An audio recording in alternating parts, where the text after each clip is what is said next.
네, 반갑습니다. 이제 새로운 학기의 시작이죠. 우리가 이제 방학을 끝내고 이제 새 학기를 맞이하게 됐는데 새로운 마음 또 새로운 각오로 시작하길 원합니다. 또 이번 학기를 통해서 또 우리가 진리를 아는 지식 가운데 더 자라가길 원하고요. 또 개인적으로 여러 가지 돌파가 있기를 원합니다. 잠깐 기도하고 시작하도록 하겠습니다. 하나님, 또 우리에게 새 학기를 주심을 감사합니다. 하나님, 이 학기를 감당할 수 있는 체력과 지혜와 또 환경을 허락하여 주시옵소서. 주님을 의지합니다. 또 이번 학기를 통해서 우리가 주님을 알아가는데 계속적인 돌파를 경험하게 하여 주시고 견고하여 흔들림 없는 믿음으로 또 온전함으로 자라갈 수 있도록 역사하여 주소서. 주님께 의탁드립니다. 또 우리 가운데 행하실 주님을 기대합니다. 감사드리며 예수님의 이름으로 기도합니다. 아멘. 이번 금요일 수업은 우리 야고보서하고 또 야고보서가 짧은 서신이기 때문에 요한일서 이렇게 두 성경을 같이 살펴보도록 하겠습니다. 자, 오늘은 야고보서 첫날이기 때문에 야고보서의 개론적인 거 한번 살펴보고 우리가 나가도록 하겠습니다. 먼저 야고보서 우리 교환에 나눠드린 대로 야고보서를 소개하겠습니다. 저자가 야고보죠. 신약 성경에 야고보란 이름을 가진 유력한 세 사람이 있었죠. 사도 요한의 형제, 바로 세베대의 아들 야고보. 같은 12제자에 속했는데 또 알페오의 아들 야고보. 예수님의 제자 중에 벌써 2명이 동명이인이죠. 야고보.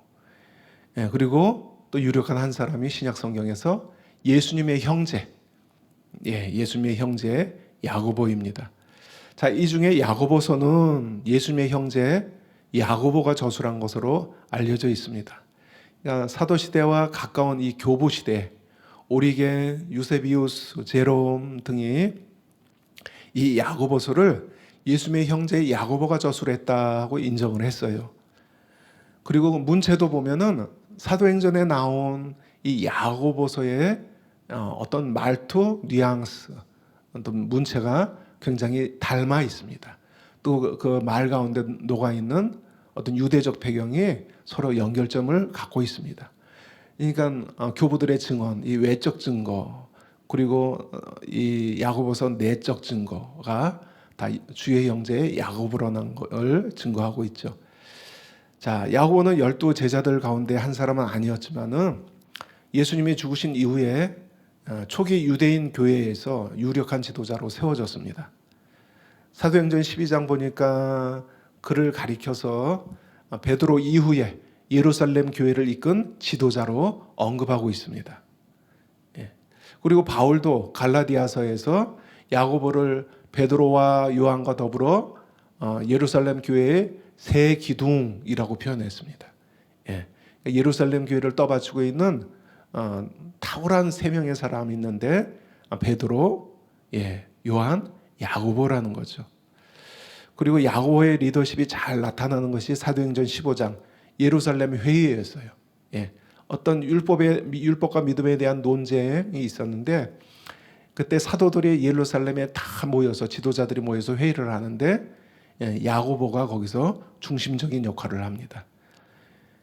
그리고 사도행전 21장 사도 바울 관계에서 아주 또 중요한 역할을 담당했다는 것을 알 수 있죠.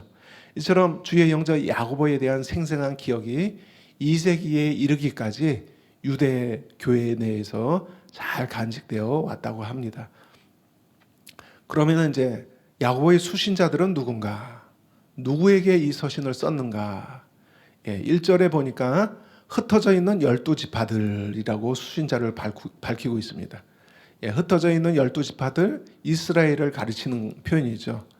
또 야고보서의 내적 증거에 따르면 이들은 예수님을 메시아로 믿는 유대 기독교인들이라는 것을 알 수 있습니다. 따라서 이들은 흩어져 있는 12지파들 그랬죠. 그래서 팔레스틴과 수리아 지역에 흩어져 살았던 유대 기독교인들을 가리킨다고 볼 수 있습니다. 세 번째로 그럼 야고보서의 저술 목적이 뭔가? 스데반이 순교한 뒤에 일반 신자들 그리고 사도들까지 그 핍박을 피해서 예루살렘을 떠났습니다. 그래서 여러 지역으로 흩어졌죠. 자, 이 여러 지역으로 흩어진 이전의 유대인 성도들을 돌볼 책임을 이 야고보가 느끼고 그들에게 교훈을 주려고 했을 것입니다. 유대 지역을 벗어나서 이제 여러 나라의 디아스포라로 이제 퍼져 살게 됐는데 이제 그들을 계속 또 목양해야 될 책임을 느꼈던 거예요. 그래서 야고보서는 그들의 처지 상황에 야고보가 잘 알고 있었다는 것을 보여줍니다. 그래서 예루살렘 교회 영적 지도자에게 있을 법한 권위를 가지고 권위 있게 권면하는 그런 모습을 볼 수 있습니다. 그리고 공동체 구성원들 내부에도 어떤 긴장들, 신학적인 긴장들, 또 교리적인 긴장들이 존재했던 것으로 보입니다. 그래서 야고보서는 율법과 자유, 믿음과 행위, 또 완전과 지혜 같은 이 신학적인 주제들이 또 이 주제들을 둘러싼 논쟁을 다루고 있습니다. 더욱이 믿음과 행위에 관한 야고보의 주장은 아마도 바울의 이신칙인 복음을 곡해하고 행함이 없는 믿음만 지켜 세우는 경향이 있는 그룹들이 존재하고 있었다는 것을 시사해 주는 것 같습니다. 빈부 계층 간의 갈등, 부자와 가난한 자들의 갈등이 이 구성원들 사이에 불화를 조성했고 또 가난한 형제들에 대한 책임을 약화시켜서 결국 회중 가운데 상대적으로 부유한 신자들은 행함이 없는 형식적 신앙을 나타냈고 또 가난한 이웃들을 멸시하게 되었습니다. 이러한 상황에서 회중 가운데 어떤 사람들은 칭의 복음을 행위를 배제하고 믿음만 지켜 세우는 그런 교리로 악용하려고 했을 것입니다. 자, 이런 정황이 야고보서에 보이죠. 따라서 야고보는 독자들이 당면한 이런 위기 상황을 교정하고 또 권면하고 그들에게 필요한 가르침을 주기 위해서 야고보서를 저술했다고 볼 수 있습니다. 또 중요한 한 가지 또 짚고 넘어갈 것은 이 야고보서와 마태복음의 연관성입니다. 야고보서의 많은 구절들이 예수님의 가르침이 있는 기록된 공관복음, 특히 강한 유대적인 특성을 보여주는 마태복음과 밀접한 연관성을 보여주고 있습니다. 마태복음 중에서도 특히 이 산상설교와 이 야고보서가 강한 연관성을 보여주고 있어요. 그 도표 한번 보실까요? 이 야고보서가 짧은 서신이죠. 짧은 서신인데 이렇게 마태복음과 주제적으로 겹치는 부분이 이렇게 많아요. 무려 21개 부분에 있어서 산상수훈, 특히 마태복음에 집중된 아니면 또 뭐 누가복음 6장의 평지설교라든지 이런 부분의 주제들과 같이 공유하고 있다라는 것을 볼 수 있습니다. 맨 마지막 항 보세요. 5장 12절 맹세하지 말라. 이건 마태복음 5장의 또 산상수훈에서 했던 말씀이죠. 이것을 자세한 도표로 한번 마지막 항을 보겠습니다. 더 자세히 풀어서. 여기서 보세요. 야고보서는 내 형제들아 무엇보다도 맹세하지 말라. 산상수훈에서 마태복음 5장에서 너에게 이르노니 도무지 맹세하지 말라. 야고보서에서 하늘로나 땅으로나. 마태복음에서 하늘로도 하지 말라. 이는 하나님의 보좌요. 땅으로도 하지 말라. 이는 하나님의 발등상이며. 또 야고보서에서 아무 다른 것으로도 맹세하지 말고. 마태복음에서 예루살렘에도 하지 말라. 이는 큰 성의 성임이요. 또 이 야고보서에서 오직 너희가 그렇다 생각하는 것은 그렇다 하고 아니라고 생각하는 것은 아니라 하여. 산상수훈에선 오직 너희 말이 옳다 옳다 아니라 아니라 하라. 그래서 정죄받음을 면하라. 야고보서는 결말 맺고 산상수훈에선 이에 지나는 것은 악으로부터 나느니라. 이처럼 문자적으로도 일치하는 부분들이 분명하게 보입니다. 이것은 야고보서의 많은 교훈들이 예수님의 산상수훈의 전통 가운데 그 가르침 가운데 있다라고 볼 수 있습니다. 야고보서의 신학적인 공헌. 야고보는 그리스도인의 삶이 하나님의 은혜의 행동으로 시작된다고 진술합니다. 가장 큰 선물의 하나로 하나님은 진리의 말씀으로 우리를 낳으셨다. 우리 스스로 거듭난 게 아니라 하나님이 진리의 말씀으로 우리를 새롭게 낳으셨다라고 증언하죠. 그리스도를 믿는 믿음은 하나님과 우리 관계의 기초입니다. 아브라함처럼 그리스도인은 하나님을 믿고 또 그 믿음으로 말미암아 의롭다함을 얻습니다. 그러나 야고보는 이 최종 구원까지를 또 설명하면서 하나님의 심판 때 구원은 사람의 행위를 고려한다고 가르칩니다. 여기서 우리는 새 언약이라는 용어로 재해석된 이 신율주의, 언약적 율법주의의 기본적인 형태를 찾았다고 결론 내릴 수 있습니다. 구약시대에 은혜로 구원받고 또 율법의 순종함으로 하나님과 언약관계에 머무르는 것처럼 여기서도 사람이 그리스도를 믿음으로 하나님과의 관계에 들어가고, 하지만 예수님이 최고의 법이라고 말씀하신, 또는 온전한 법, 자유한 법이라고 말씀하신 그리스도의 율법에 순종함으로써 이 관계에 머무는 것입니다. 자, 외견상으로 보면 바울은 행위가 우리를 하나님과의 관계로 이끄는데 아무런 역할을 하지 못한다고 강조합니다. 바울은 그렇게 강조하죠. 반면에 야고보는 행위가 심판 때 하나님의 판결을 보장하는 역할을 한다고 가르치는 것으로 보입니다. 이런 차이가 어디서 오는가? 그러나 바울은 갈라디아서와 로마서에서 율법에 순종하는 것이 구원의 조건이라고 주장하는 유대교 그리스도인들을 직면하고 있었던 상황이었습니다. 믿음뿐만 아니라 할례를 받아야 된다, 율법을 지켜야 된다, 그래야 구원을 받는다라고 주장하는 사람들과 맞닥뜨리고 있었어요. 율법을 지켜야 구원을 받는다. 반면에 야고보는 믿는다고 고백하지만은 그리스도의 생활에서 순종의 중요성을 무시하는 일부 그리스도인들을 또 직면하고 있었습니다. 이처럼 바울과 야고보는 믿음과 칭의에 대한 논점의 배경이 다른 거예요. 그럼 다른 배경에서 이 또 다른 논의가 나왔다라는 것을 이해하는 것이 또 필요합니다. 그러나 우리는 그리스도인의 행위가 내주하시는 성령을 통해서 하나님의 은혜 사역의 결과라는 이 사도 바울의 가르침의 관점에서 행위에 대한 야고보의 가르침을 읽을 때 바른 이해가 가능하다고 볼 수 있습니다. 그러므로 우리는 바울과 야고보가 상호 모순이 아니라, 충돌이 아니라 상호 보완적이라고 보아야 합니다. 자, 야고보서가 이 신약 신학에서 기여한 것은, 또 가장 중요한 것은, 기여한 것 중에 가장 중요한 것은 칭의를 위한 행위의 중요성에 대한 가르침입니다. 진짜 믿음은 항상, 그리고 반드시 의롭게 살아가는 생활 속에서 그 존재를 입증한다고 야고보는 진술하고 있는 거예요. 성경적인 믿음은 하나님께 순종하는 행위와 떨어져서 존재할 수 없다는 것입니다. 이것은 이 본문에서 야고보가 논의하는 최우선 과제예요. 왜냐하면 야고보는 어떤 그리스도인들이 믿음에 대해 극도로 협소한 잘못된 견해를 가지고 있었고, 믿음을 말로만 고백하는 것으로 국한시켰다는 것을 알고 있었기 때문이라는 거죠. 그래서 피터 데이비스는 이러한 내용을 다음과 같이 정리합니다. 그 인용은 이렇습니다. 따라서 요약하자면 야고보는 하나님의 은혜로운 행위로 말미암아 사람이 그리스도인 된다고 믿었다. 이러한 행동에 대한 사람의 반응은 자신의 전 존재로부터 회개와 믿음이다. 이러한 헌신은 중생한 생명의 열매인 적절한 도덕적 행위로 표현되어야 한다. 이런 행동의 특성으로 인도하는 권위 있는 지침은 특히 예수님의 말씀에 의해 해석되고 그 말씀에 부합되는 율법이다. 이러한 열매가 없는 지적인 믿음은 구원을 얻게 하지 못한다.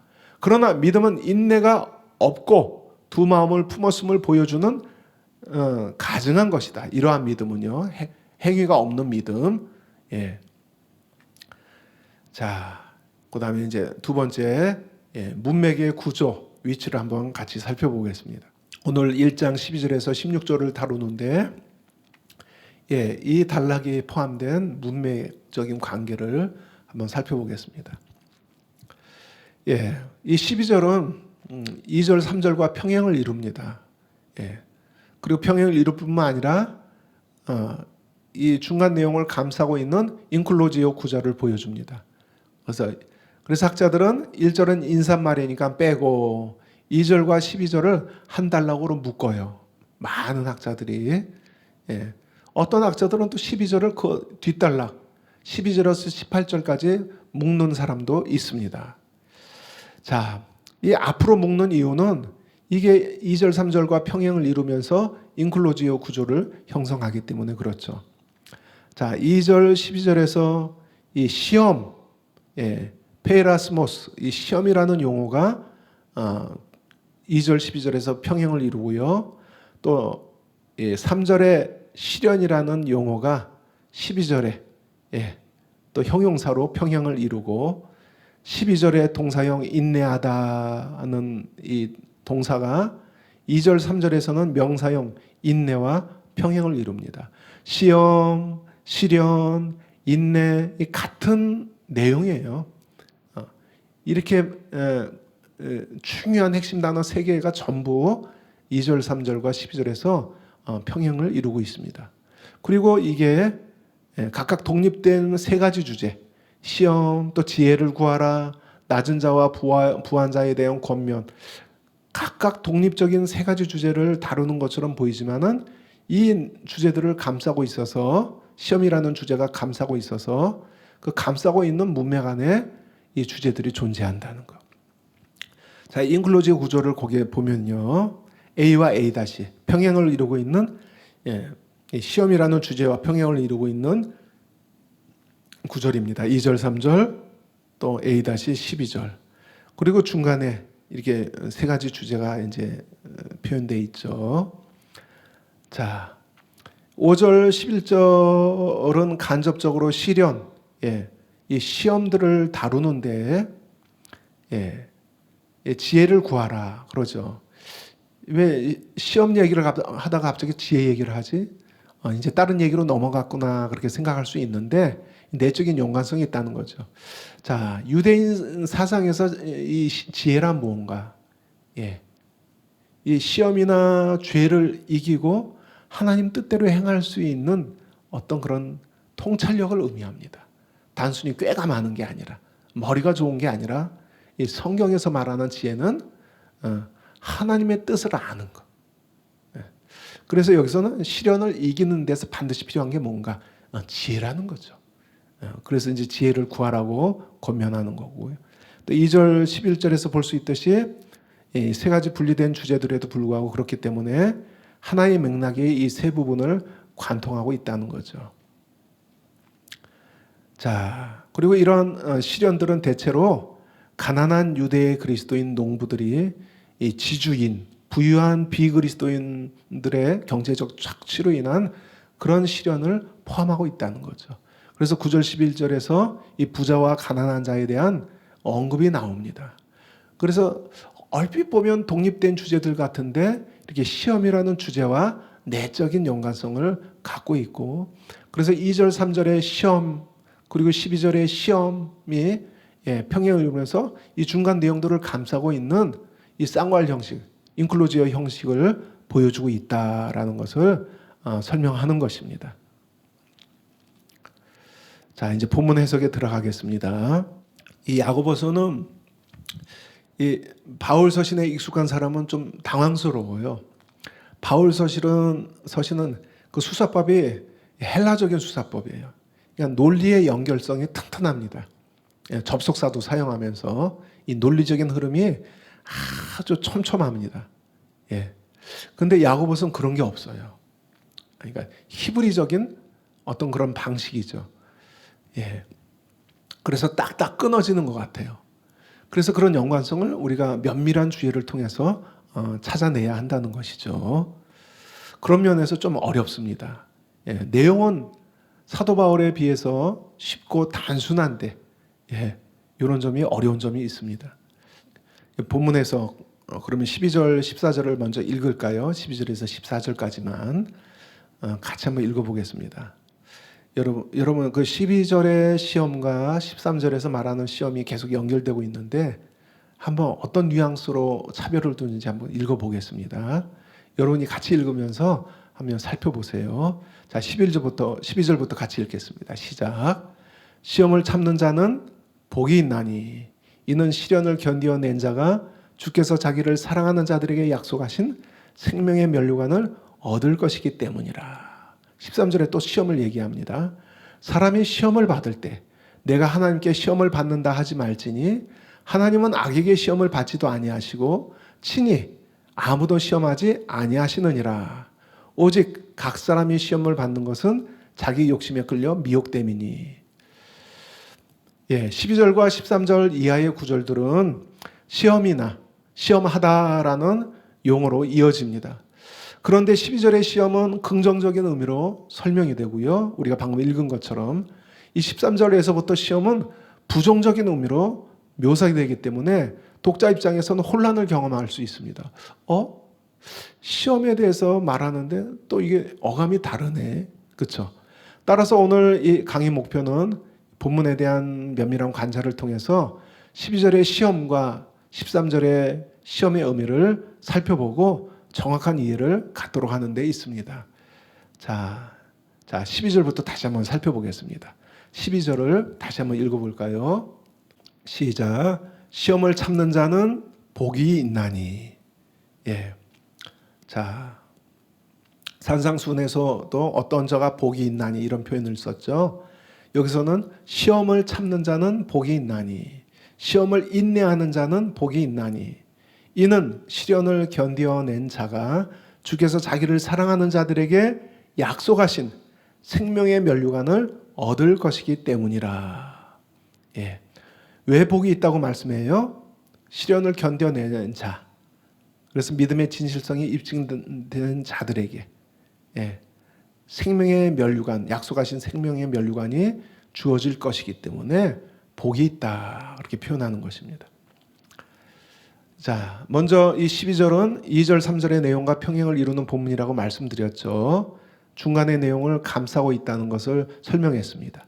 그리고 시험, 그리고 시련, 이 단어들이 평행을 이루고 있고, 또 인내, 또 한쪽에서는 인내하다, 동사형, 명사형 인내가 또 이 두 구절들에서 평행을 이룬다고 앞서 설명을 했습니다. 이처럼 12절의 시험은 2, 3절에서 언급한 내용을 다시 언급한 거예요. 따라서 12절에서 의도하는 시험의 의미를 알기 위해서는 2, 3절을 포함해서 같이 주의를 해야 돼요.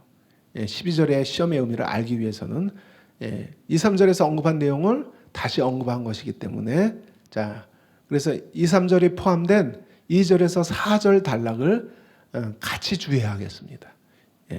12절의 시험을 알기 위해서. 그럼 야고보서 1장 2절에서 4절 또 같이 한번 읽어볼까요? 자, 여기서 시험이 어떤 의미로 쓰였는지 한번 살펴보세요.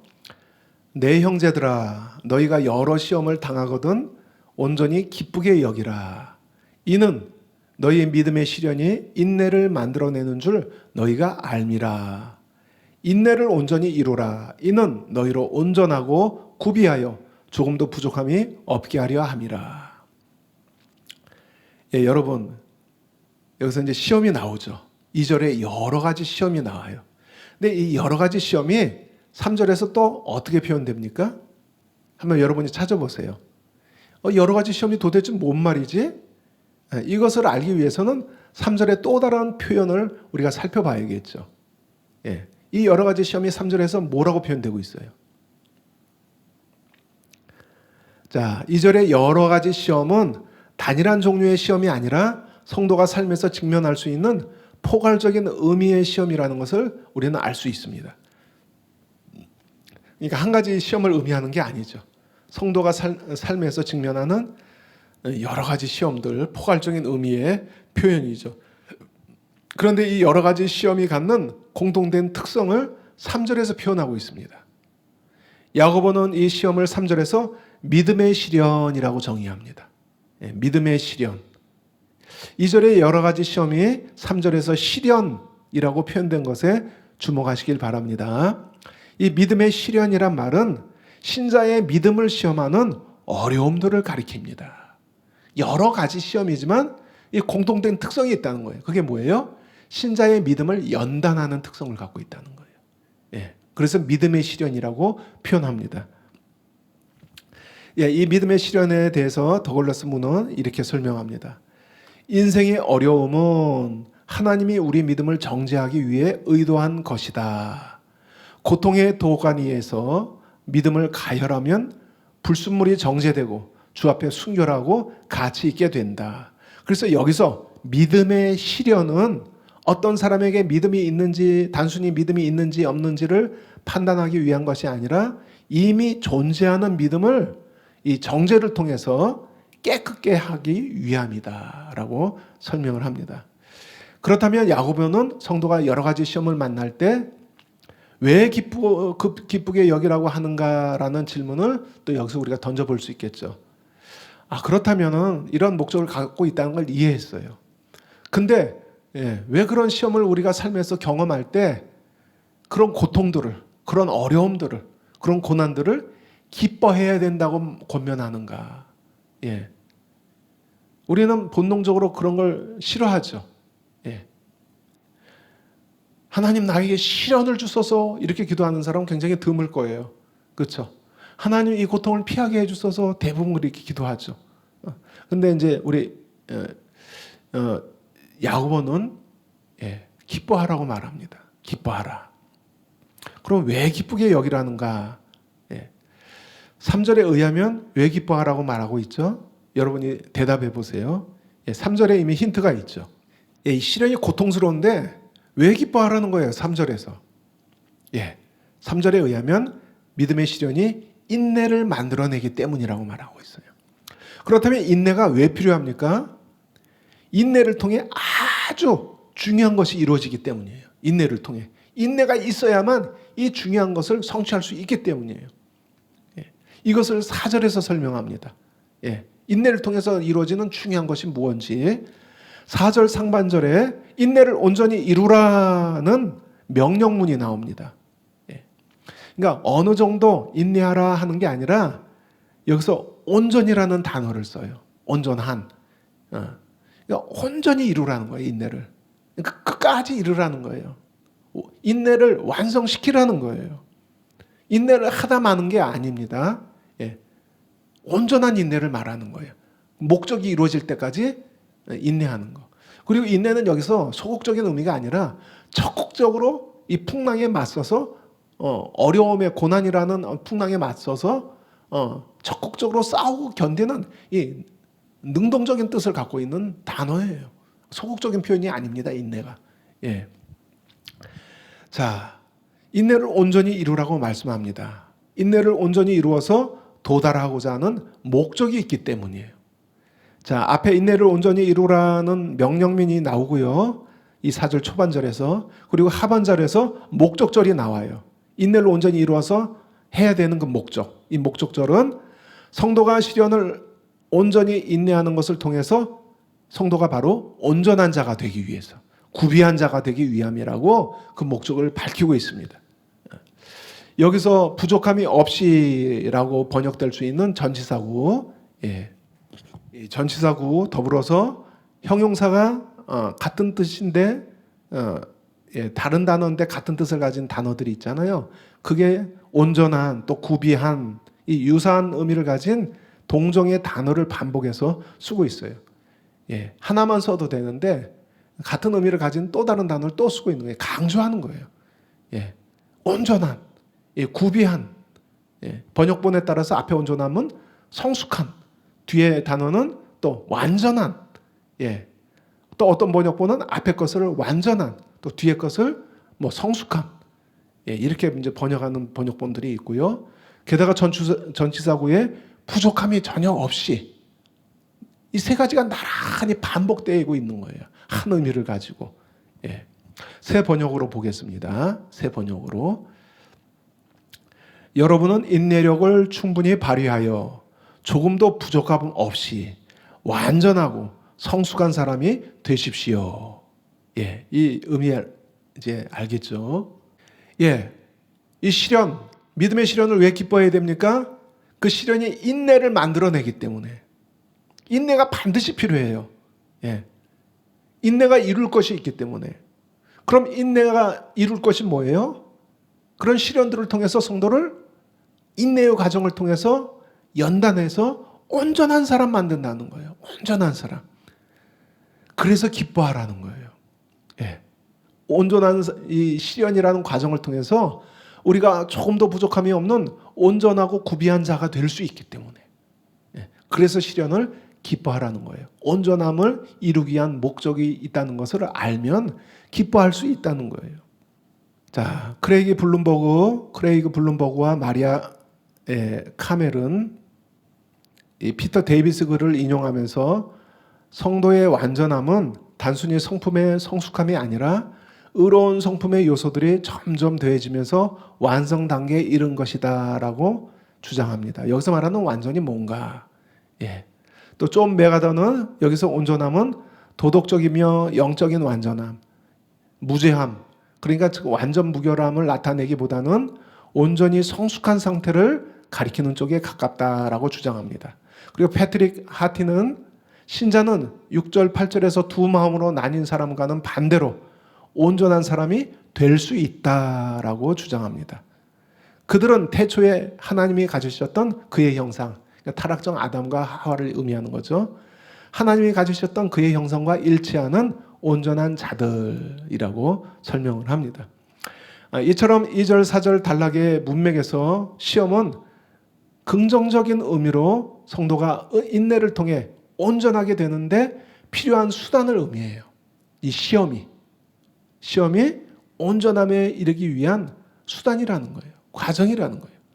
그리고 12절에서도 이 시험에 대한 인내는 복 있는 자로 인정받기 위한 수단입니다. 예. 그리고 이 시험을 통해 자신의 믿음이 입증되는 자에게 생명의 면류관이 약속되고 있는 거예요. 예. 생명의 면류관, 영생을 의미하는 거죠. 자, 이렇게 우리가 2절, 4절 평행 단락을 살펴봤을 때 우리 성도에게 필연적으로 필요한 시험이라는 걸 살펴봤습니다. 예. 하나님의 이러한 목적, 선하신 목적을 가지고 우리 성도들에게 주시는 아주 필연적인 영생을 받기 위한 그런 과정 또는 온전함에 이르기 위한 그런 과정이라는 것을 살펴봤습니다. 예. 그래 이제 다음 질문이요. 다음 질문. 그럼 12절의 시험과 13절의 시험이 어떻게 다른가? 이렇게 질문할 수 있죠. 예, 우리는 앞서 12절과 평행을 이루는 2절, 4절 단락과 함께 살펴볼 때 12절의 시험이 아주 긍정적인 의미로 성도에게 사용되었다. 온전함을 이루는 수단으로서 또 영생을 약속받기 위한 과정으로서 살펴봤습니다. 그럼 13절의 시험은 어떤 의미일까요? 12절의 시험은 복을 받는 원인이고 13절, 15절의 유혹으로서 시험은 죄 짓는 원인이기 때문에 이 다른 종류의 시험이라는 사실을 우리가 주목해야 됩니다. 13절 이하에서 시험은 문맥 안에서 악, 욕심, 죄, 이 수로들과 같이 연결되어 있어요. 때문에 이 구절들에서 언급되는 시험은 죄를 짓도록 유혹하는 시험을 가리키는 것이 분명하죠. 다시 말해서 12절의 시험은 2절, 3절에처럼 믿음의 시련으로서 영생의 복을 얻기 위한 것입니다. 반면에 13절부터의 시험은 성도를 죄와 사망으로 이끄는 유혹으로서 시험을 의미하는 거예요. 이처럼 12절의 시험과 13절 이하의 시험은 서로 다른 의미로 사용되었습니다. 자, 그럼 우리 이렇게 질문할 수 있죠. 우리 12절, 13절, 14절 같이 읽으면 아까 혼돈을 경험한다고 했죠. 그렇다면 야고보는 왜 12절과 13절 이하를 이 시험이라는 주제로 연결하고 있는 것인가?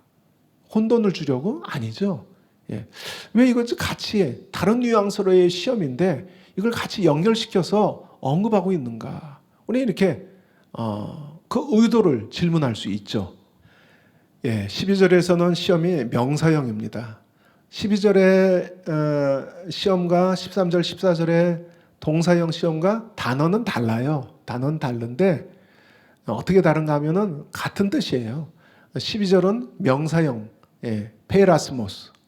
그리고 13절, 14절에서는 동사형, 페이라조.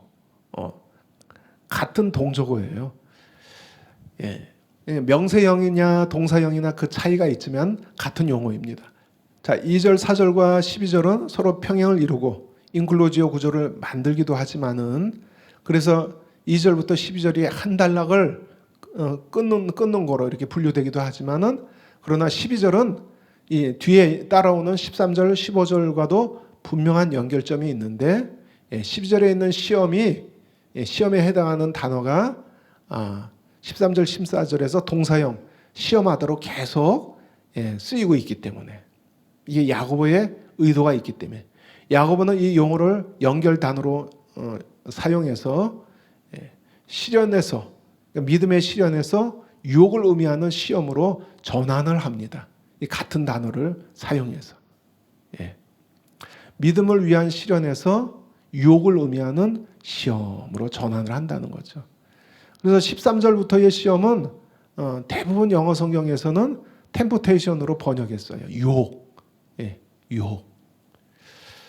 그리고 앞에 12절의 시험은 테스트라든지 또는 시련이라든지 그런 단어들로 번역을 했습니다. 그럼 이러한 전환이 필요한 이유가 뭔가? 왜 같은 단어를 사용해서 이런 전환을 가져와야 하는가? 이렇게 질문할 수 있죠. 12절에서는 시험이 믿음의 연단의 의미로서, 13절 이하에서는 죄의 유혹을 의미하는 것으로 다른 뉘앙스를 갖는데 왜 야고보는 같은 용어를 사용해서 앞뒤 구절로 연결해서 진술하는 것일까? 이러한 질문에 대한 답을 찾고 있는 거죠.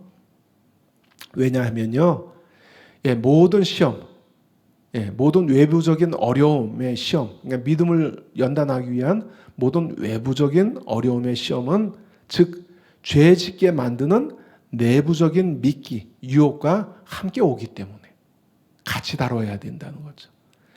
그래서 12절의 믿음을 위한 시련과 13절의 유혹으로서 시험은 동전의 양면 같은 거예요. 이게 딱 그 의미는 분류가 되지만은 성도의 실제적인 삶 가운데서는 같이 오는 거예요. 그래서 같이 다룰 수밖에 없다는 거죠. 자, 예를 들어서 설명드린다면, 그리스도인으로서 받는 시련, 믿음의 시련이 재정으로 인한 시련이라면은, 막 핍박을 받기 위해서, 신앙을 지키기 위해서 재정적인 어려움을 감수하는 거예요. 그게 이제 믿음을 위한 시련이 종류 중에 하나죠. 재정으로 인한 시련이라면 그 반대편에는 이 재물에 대한 욕망이 도사리고 있습니다. 재정에 계속 어려움을 겪다 보면 한쪽에서 다가올 수 있는 시험이 뭐예요? 이 재물에 대한 집착입니다. 이게 같이 오는 거예요. 성도한테 떨어져 있는 게 아니에요. 그래서 이러한 시련으로서 시험에 실패하면 죄의 유혹으로서 시험에 처하게 될 수밖에 없는 거예요. 또한 다른 종류의 시련, 사회적인 위치가 있는 자가 복음으로 인해서 모욕과 수치라는 시련을 당했다면 그 반대편에는 사람들에게 인정받는 명예욕도 도사리고 있다는 것입니다. 사회적인 신분이 높은 사람이 있었어요. 근데 하루아침에 복음 때문에 모욕을 당하는 거예요. 수치를 당하는 거예요. 그럼 또 한쪽에 유혹이 뭐예요? 예전처럼 많은 사람들이 수강받고 인정해 주는 거. 그쪽에 시험이 올 수 있다는 거죠. 모욕과 수치라는 시험을 거부하는 것은 사람들에게 인정받기를 추구하는 것입니다. 이처럼 믿음의 시련과 죄의 유혹으로 다가오는 시험은 성도에게 함께 경험될 수 있는 시험입니다. 따라서 야고보는 믿음을 위한 시련으로서 시험과 죄의 유혹으로서 시험을 함께 다루는 거예요. 연이어서. 그래서 같은 시험이라는 단어를 써서 뉘앙스는 다른 쪽으로 전환을 시킵니다. 그러면서 두 개를 같이 다루는 거예요. 그래서 야고보는 이러한 전환을 통해서 시험에 합격한 사람들에게서 관심을 돌려서 자신들의 저항을 포기하려고 하는 사람들에게 단호한 경고를 지금 바라고 있는 것입니다. 이렇게 앞에 믿음의 시련을 포기하고 뒤에 죄의 유혹으로서 시험을 받아들일 때 어떻게 되는지 경고하고 있는 거예요. 자, 그럼 다음 구절 한번 읽어볼까요? 이제 12절을 다뤘고요. 13절 읽어보겠습니다. 시작. 사람이 시험 받을 때 내가 하나님께 시험을 받는다 하지 말지니 하나님은 악에게 시험을 받지 아니하시고 친히 아무도 시험하지 아니하시느니라. 13절은 어떤 부류의 신자들을 상정하고 있는가? 어떤 부류의 신자들을 지금 상정하고 있는 거죠? 13절은 죄의 유혹을 하나님이 주시는 시험으로 생각하는 신자가 있다는 것을 보여줍니다. 실제 수신자들 가운데서 어떤 부류의 사람들은 이 죄의 유혹받는 것을 주님 왜 나를 시험하십니까? 이렇게 생각하는 사람들이 있다는 거예요. 주님 왜 나를 이런 죄의 환경 가운데 처하게 하십니까? 왜 나로 시험받게 하십니까? 내가 엎어지고 넘어지는 것은 주님의 시험 때문입니다. 인간의 본성은 악해서 자꾸 자기 합리화를 시도하죠. 그리고 자기 기만에 빠지게 되죠. 자, 이거를 지금 경고하고 있는 것입니다. 그래서 12절의 시험과 13절의 시험을 혼돈해서는 안 된다는 것을 보여주고 있죠. 하나님은 믿음의 단련을 위해 시련으로서 시험을 주시거나 허락하지만은 그러나 야고보는 하나님의 죄의 유혹으로서 시험을 주시는 분은 아니라고 지금 강하게 말하고 있는 것입니다. 다시 말해서 야고보는 하나님이 절대 시험이 우리 삶에 들어오도록 허용하지 않으신다고 주장하는 것이 아니고 하나님이 자기 백성을 시험하지 않으신다고 암시하는 것도 아니고 하나님이 실제로 사람들이 시험을 받게 하신다는 사실을 부인하지는 않지만은 그는 하나님의 악한 의도를 가지고 그들을 죄로 인도하려고 사람들을 시험하신다는 주장은 부인하는 거예요. 이건 하나님 본성에 맞지 않기 때문에 하나님 본성에 맞지 않기 때문에 죄를 통한 유혹은 하나님이 주시는 시험이 아니라는 것을 강력하게 부인하는 것입니다. 자, 그렇다면 다음 질문. 그렇다면 신자들이 죄의 유혹으로 시험을 받는 이유가 무엇인가? 하나님이 주시는 것도 아니란 걸 알았어요. 그럼 왜 죄의 유혹으로 시험을 받아요? 이것에 대해서 다음 구절들에서 설명합니다. 자, 야고보서 1장 14절 15절 또 같이 읽어보겠습니다. 시작. 오직 각 사람이 시험을 받는 것은 자기 욕심에 자기 욕망에 끌려 미혹됨이니 욕심이 잉태한즉 죄를 낳고 죄가 장성한즉 사망을 낳느니라. 여기서 시험의 원인과 근거는 뭐예요? 바로 그 사람 자신이에요. 자신의 욕망이 근거가 됩니다. 근데 욕심에 끌려 미혹됨이니 또 다르게 번역해서 끌려 붙잡히는 것이니 이 단어가요 낚시나 덫을 상기시키는 용어라는 거죠. 여기서 자신의 욕망이라는 어떤 매개체를 통해서 유혹받는 개인이 딱 걸리는 것을 그 이미지를 사용하고 있는 거예요. 여기서 유혹하다, 미혹하다, 델라 아조라는 단어가요. 델레 아르라는 단어에서 파생한 단어인데 이 델레 아르 자체는 미끼라는 단어입니다. 여기서 나온 파생한 동사가 바로 미혹하다, 유혹하다 이거죠. 다음으로 15절에서 임신과 출산의 이미지를 사용하여서 방금 다뤘던 14절의 내용을 구체화시켜서 설명합니다. 임신과 출산이라는 은유를 사용하고 있죠. 먼저 욕망을 받아들이면 어떻게 돼요? 잉태를 하게 돼요. 임신을 하게 돼요. 뭘 임신하는 거예요? 죄를 임신해요. 그래서 죄를 임신했다가 죄를 출산하게 됩니다. 태어난 아기가 뭐예요? 욕망이 임신해서 태어난 아기가 뭐예요? 바로 죄예요. 그리고 태어난 죄가 계속 성장합니다. 그래서 성장한 죄가 장성해서 낳는 게 또 뭐예요? 사망이에요. 사망. 3대를 걸쳐서 설명하죠. 3대. 3대. 자, 이것을 통해서 깨닫게 되는 것이 뭡니까? 우리가 사망에 이르지 않기 위해서는 죄가 자라지 못하도록 해야 한다는 것입니다. 왜요? 죄가 장성한 즉 사망을 낳기 때문에 우리가 사망에 이르지 않기 위해서는 어떻게 해야 된다는 거예요? 죄가 자라지 못하게, 죄가 크기 전에 죄와 싸워서 제거해야 된다는 거예요. 그러나 단순히 죄와 싸워서만 되는 것이 아닙니다. 야고보가 이 임신과 출산의 은유를 통해서 우리에게 시사하는 것이 뭐예요?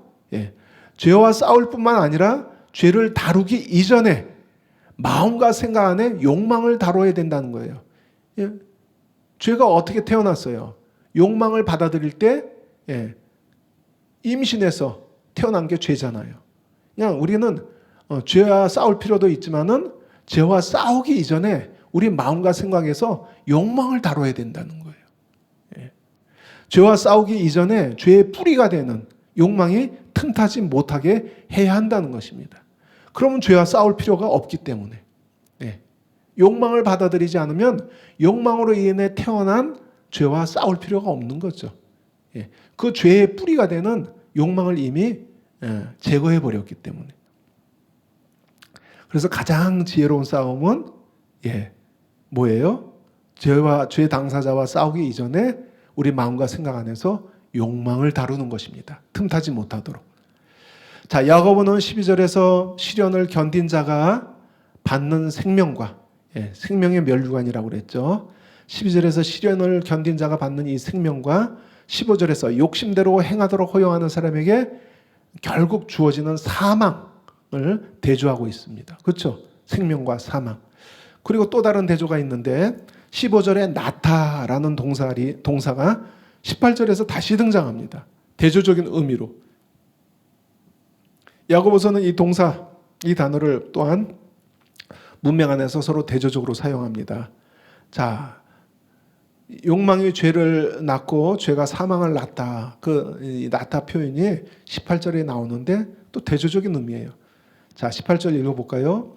그가 하나님을 의미하는 거죠. 그가 그 피조물 중에 우리로 한 첫 열매가 되게 하시려고 자기의 뜻을 따라 진리의 말씀으로 우리를 낳으셨느니라. 같은 동사, 낳다.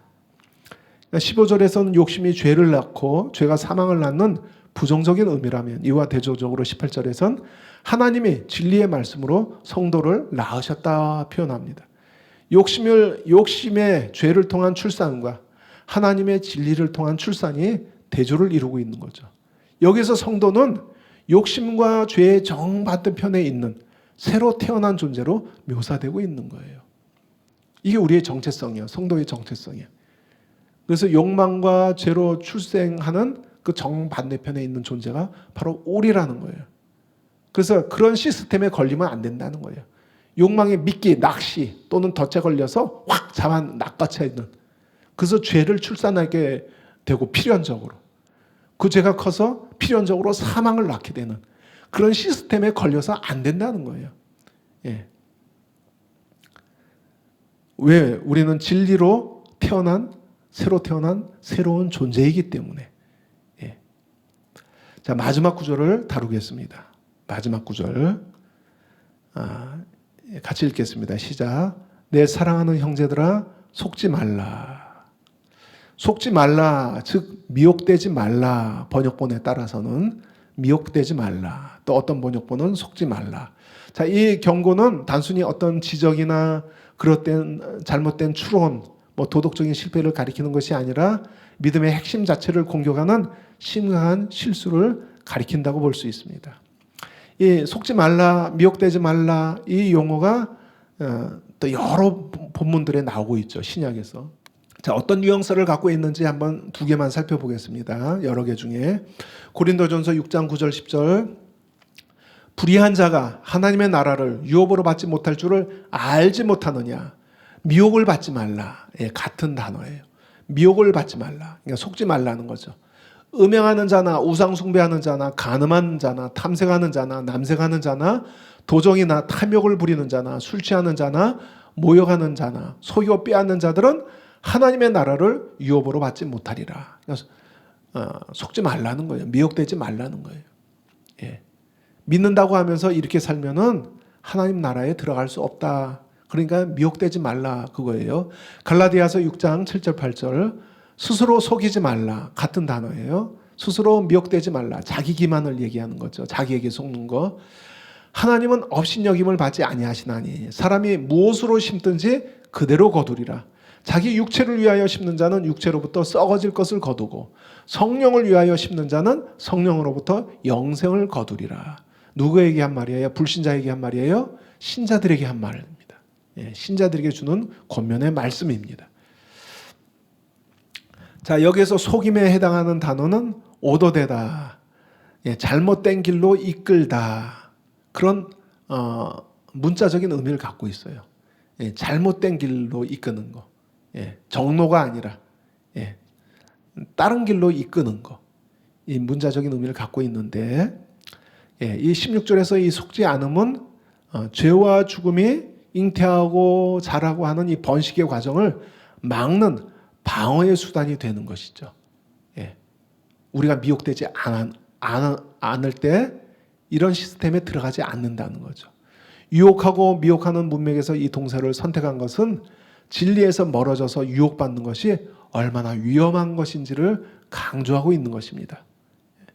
지금은 야고보가 우리 성도들에게 주는 경고예요. 비록 이 문장을 유혹의 본성에 대해 미혹되지 말라, 즉 유혹이 하나님에게서 왔다고 생각하지 말라, 그 의미로 해석할 수도 있지만은 여기서 유도는 유혹에 속지 말라, 꾀임에 빠지지 말라고 보는 것이 더 맞다고 볼 수 있죠. 자, 이 동사가 야고보서 맨 끝에 다시 나와요. 미혹되지 말라, 미혹하다, 이 동사가 5장 19절 20절에 이 단어가 다시 등장하면서 야고보서를 마무리하고 있습니다. 굉장히 이 용어가 야고보 끝에 나와서 야고보서를 마무리하는 것은 굉장히 의미심장하죠. 읽어볼까요? 야고보서 5장 19절에서 20절. 내 형제들아, 너희 중에 미혹되어, 같은 단어이죠. 미혹되어 진리를 떠난 자를 누가 돌아서게 하면 너희가 알 것은 죄인을 미혹된 길에서 돌아서게 하는 자가 그의 영혼을 사망에서 구원할 것이며 허다한 죄를 덮을 것임이라. 야고보서는 인사 없이 이렇게 마무리되고 있습니다. 이게 맨 끝에 나온 거예요. 그래서 우리는 이 자기 기만에 빠지지 말아야 될 뿐만 아니라 미혹되어서 이게 진리를 떠난 자들을 다시 돌이키게 하는 거예요. 이걸 맨 마지막에 권면으로 마무리하고 있습니다. 그래서 그들의 영혼을 구원하게 만드는 거예요. 어떻게 할 수 있어요? 다른 지체가 진리를 떠날 때, 미혹될 때 어떻게 그들을 돌이키게 할 수 있어요? 먼저 우리가 진리를 확신하는 올바른 진리 가운데 서 있어야 돼요. 미혹되지 않도록. 그런 상태에 있어야만 진리를 바로 알고 바른 진리의 확신 가운데 있어야만 그렇게 돌이킬 수 있다는 거죠. 자, 말씀을 맺겠습니다. 야고보는 세상 사람들 관점에서는 이해할 수 없는 권면을 합니다. 너희가 여러 가지 시험을 당하거든 온전히 기쁘게 여기라. 고난과 고통을 당하는데 어떻게 기쁘게 여길 수 있는가? 세상 사람들 입장에서는 전혀 이해가 안 돼요. 그런데 영적인 관점에서는 이해가 돼요. 이런 삶의 시련들이 우리의 믿음을 연단해서 온전한 자가 되도록 하기 때문에. 그리고 시련을 통해서 우리의 믿음의 진정성이 입증되어야만 약속하신 생명의 면류관을 받을 수 있기 때문에. 이걸 생각하면 기뻐할 수 있다는 거예요. 이 시련들이 인내를 통해서 우리 안에 이루어지는 것. 그거는 영원한 상급, 하늘의 영광의 수준을 결정하는 거예요. 온전함. 이 땅에 잠시 있다 지나가는 고통과 결코 비교할 수 없는 영광인 거예요. 영원한 영광. 그리고 이렇게 인내를 통해서 자기의 믿음의 진정성을 입증하는 자에게 또 영생이 주어진다고 12절에 약속하죠.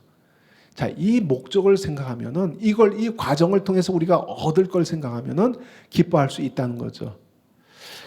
철인 5종 경기 아시죠? 어느 구간은 막 산악 자전거로, 어느 구간은 헤엄을 쳐서, 어느 구간은 달려서 막 이런 철인 5종 경기에 참가하는 자들은 고비고비마다 숨이 차고 고통스럽지만 시련들이 있어요. 고비고비 코스마다 예, 숨이 차고 고통스럽지만 엔돌핀이 솟는다고 합니다. 이상하죠? 예, 고통스러운데 그들 선수들은 엔돌핀이 솟는데요. 그런 도전에서 그 시련의 과정을 즐기는 거예요. 예, 이러한 과정이 자신들을 강건하게 만들기 때문에, 그리고 그 뒤에 주어질 포상을 바라보기 때문에, 이 야고보의 권면은 고난과 시련을 바라보는 영적인 관점을 우리에게 제공해 줍니다. 세상의 관점에 보면은 하나도 즐거울 게 없는데, 예, 영적인 관점, 하늘의 관점을 제공하는 거예요. 철인 오전 경기에 출전한 선수들처럼 고비고비 겪어가는 고통을 다른 시각으로 바라보는 것이에요. 예, 이게 바로 성숙입니다. 이게 바로 성숙한 거예요. 그리고 야고보는 우리가 미혹되지 말아야 할 또 다른 시험이 있다는 것을 경고합니다. 앞에 믿음의 시련에 실패하게 될 때 우리는 다른 시험에 처하게 되는 거예요. 동전의 양면처럼 이게 붙어 있어서. 죄의 유혹으로서 시험입니다. 이것은 우리 안에 욕망을 허락할 때, 우리 안에 욕망이 틈타도록 허락할 때, 낚시나 덫에 끌려서 미끼에 끌리는 것처럼 우리를 사망으로 몰아가는 거예요. 따라서 우리는 결국 사망에 이르게 하는 이 임신과 출산의 과정을 거부해야 합니다. 우리 삶에 온전케 되기 위한 시련의 과정은 기쁨으로 받아들일지라도 이게 굉장히 고통스러워서 다른 시험에 눈을 돌린다면 낚시에 꿰게 된다는 거죠.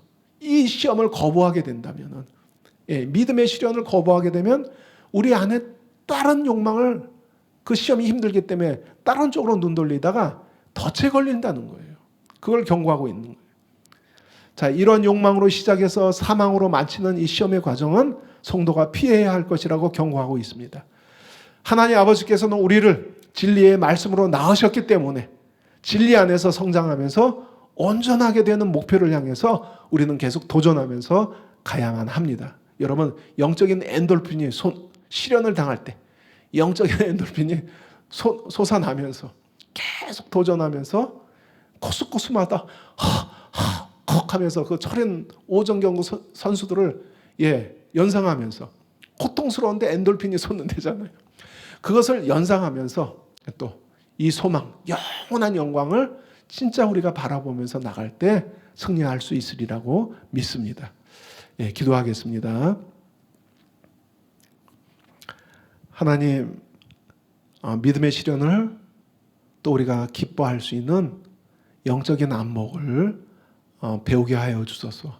우리 안에 이런 성장을 허락하여 주소서. 이 시련을 통해서 온전함에 계속 이뤄나갈 수 있도록 주님 도우시고, 또 하나님, 우리가 하나님 앞에 믿음의 진정성을 인정받는 자로서 설 수 있도록 은혜 베풀어 주소서. 우리가 이것을 날마다 결단할 것입니다. 그리고 다른 시험들, 죄의 유혹을 피하고 아버지께서 진리의 말씀으로 낳은 것처럼 진리 안에서 계속 성장하며 온전함을 이루어가는 이 길을 선택하기로 결단합니다. 때로는 넘어질지라도, 때로는 주저앉을지라도 우리가 낙심하지 않고 이 길을 포기하지 않고 하나님의 은혜를 의지하여 계속할 것을 결단합니다. 하나님의 은혜를 구합니다.